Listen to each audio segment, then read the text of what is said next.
Umarangkada na ang interpellation at diskusyon dyan sa mataas sa kapulungan ng Kongreso o sa Senado kung itutuloy o hindi ang impeachment trial laban kay Vice President Sara Duterte. Umpisa pa lang naging mainit na po ang debate ng mga senador makaraang magmosyon si Senator Rodante Marcoleta na i-dismiss na ang reklamo laban po kay VP Sara dahil diniklara na itong unconstitutional ng Supreme Court.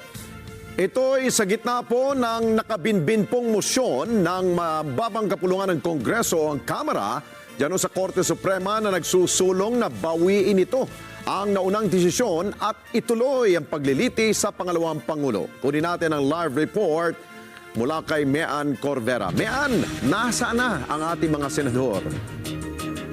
Alex, hanggang sa mga oras na ito, 3 oras na ang nakalilipas, ay nagpapatuloy pa rin ang debate ng mga mambabatas kung sa motion na inihain ni Senator Rodante Marcoleta na tuluyan ng i-dismiss itong impeachment complaint laban kay Vice President Sara Duterte.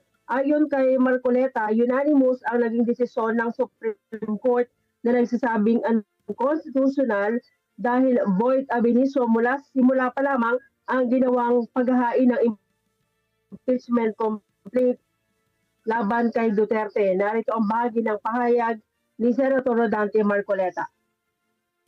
The Supreme Court has already spoken. The last arbiter of law. It says the complaint is unconstitutional. It's void ab initio.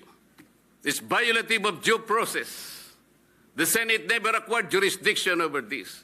It is immediately executory. On that note, Mr. President, I respectfully move that the impeachment complaint be dismissed. I so move.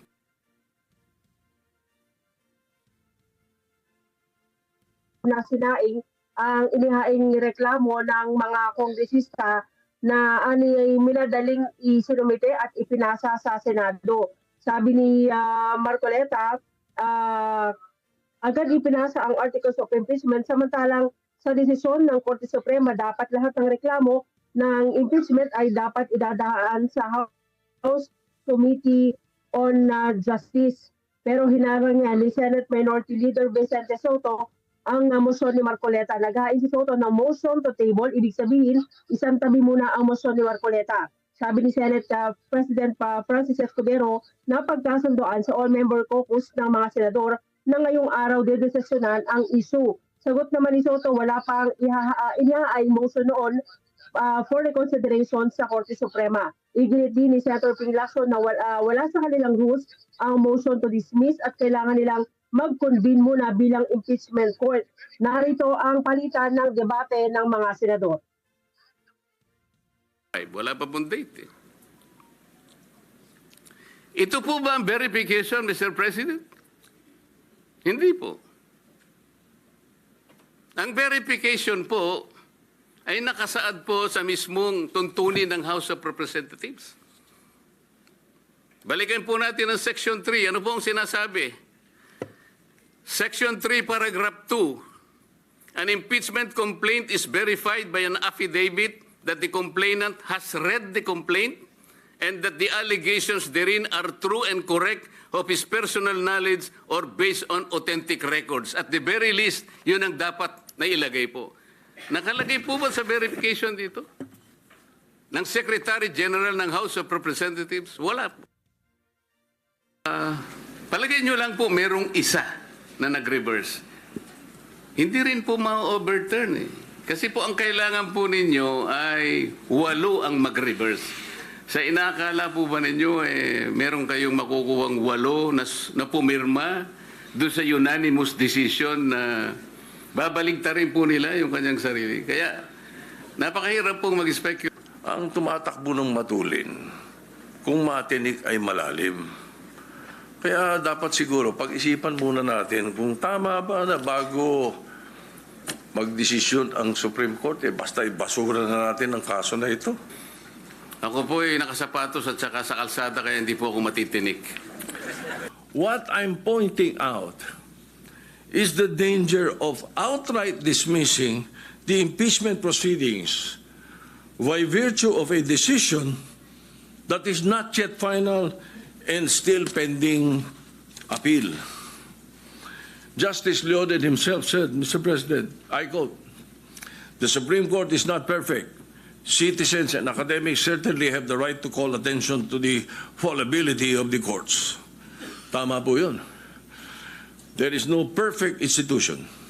Even Supreme Court ka, pwedeng mag-commit ng grave abuse of discretion. Wala tayo pong guidelines kasi wala po sa rules natin yung motion to dismiss.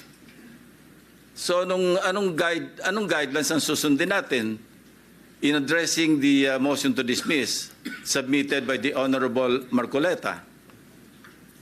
Assuming arguendo, Mr. President, that the motion is voted upon and adopted by this body, what if, Mr. President, the Supreme Court reverses itself when it rules on the MR filed by the House of Representatives through the Solgen?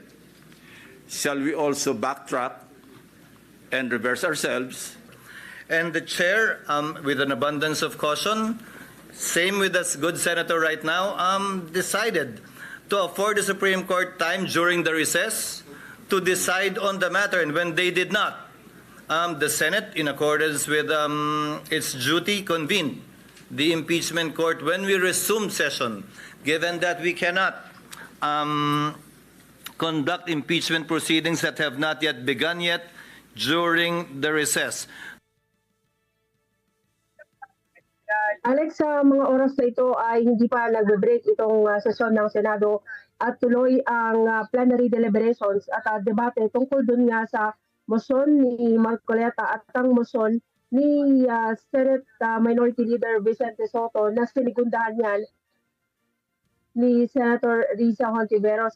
Tumayo kanila si Hontiveros at sinabing hindi totoong wala pang desisyon ang Korte Suprema na hindi ito bumaliktad. Halimbawa niya yung isang desisyon na nagsasabing yung League of Cities of the Philippines versus COMELEC kung saan naglabas ito ng original desisyon noong 2008 pero noong 2009 ay binaligtad yung kanyang ruling. Umaasa ang mga senador na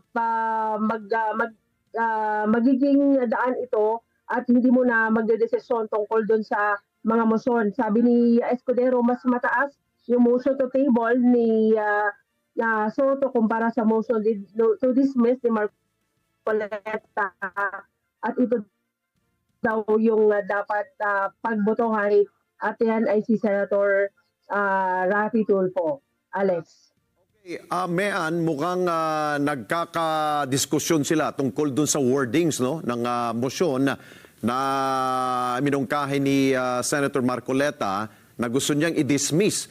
Pero yun nga, nung tumayo itong si Senador Lacson at kanyang ipinaliwanag na wala umanong nasa rule sa kanila na kaya nilang mag-dismiss ng anumang usapin, pero willing tong si Senador Marcoleta na i-amend ang kanyang motion. Baka pwede niya sabihin, motion to archive, parang ganun ba, Mean? Yan, Alex, ay pagdedesisyonan pa kung may maghahain ng motion na pagbotohan yung motion to dismiss o yung motion to table ni Senator Soto. Kanina tumayo si Senator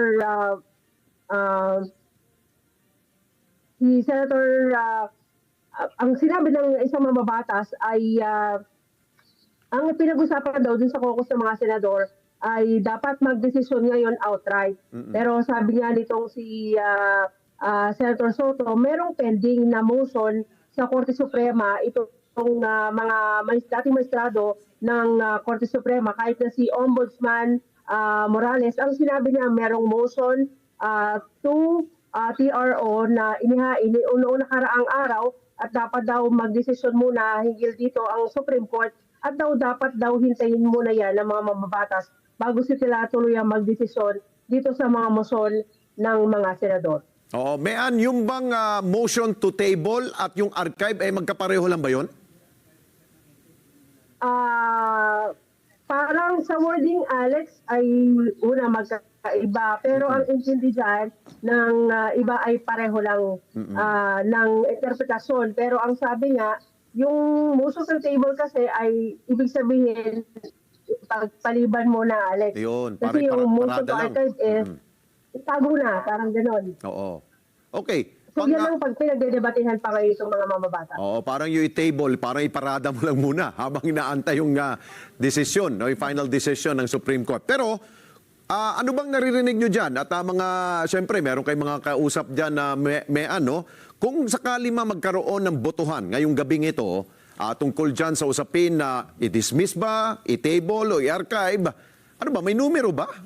Magiging lamang ba ang magiging motion ni Senator Marcoleta? Alex, may nauna na tayong interview kay Senate President Pro Tempore Jingo Estrada.